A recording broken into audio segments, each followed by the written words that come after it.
In this video, we'll continue working on our sequence and resize and reposition these photos so they look better.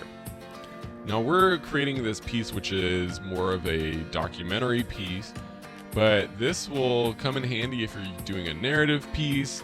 Say you're using video clips and some you shot in 4K resolution and some you shot in regular HD 1920 by 1080. You'll have to use the Effects Control tab to resize that video clip. Whenever you click on one of these clips or layers and go to your Effects Controls tab, you have this Motion tab. Drop down the motion options and you have position, scale, rotation, anchor point, and anti-flicker filter. With scale, we can drag up and drag down the scale. We can also, I'm gonna undo that, do that right within our program window.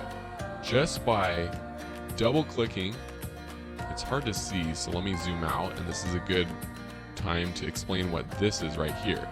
We have our fit, and then we have these different percentages. This is the size of our video in our window.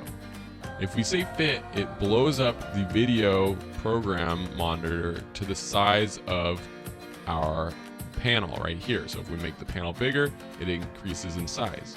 If we want it just to stay at 100%, then it will stay at 100% no matter what size we're at.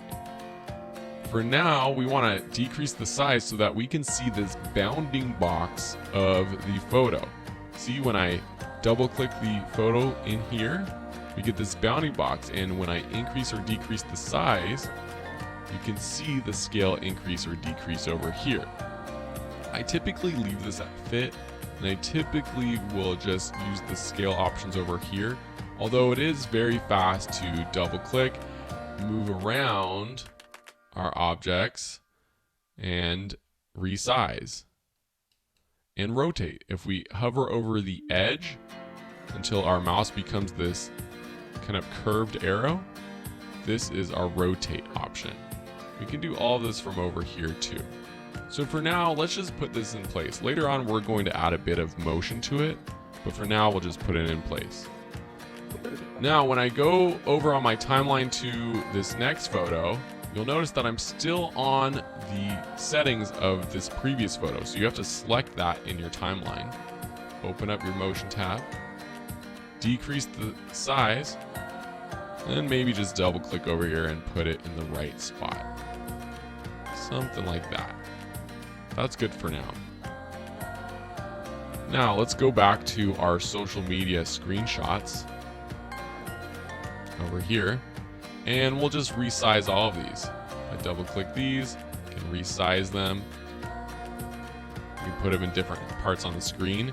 If I want to make this disappear so I can see the layer beneath it, I'll just turn off the toggle on and off button. So that's how you reposition and resize clips on your timeline. It's time to take action. After this video, go to your project and resize and reposition the rest of the photos on your timeline, including the social media graphics. Do it however you feel is best. And in the follow-up video, I will be reviewing how I resized and repositioned my own photos on my own timeline. Okay, have fun, do the exercise, and we'll come back and see you in the next video.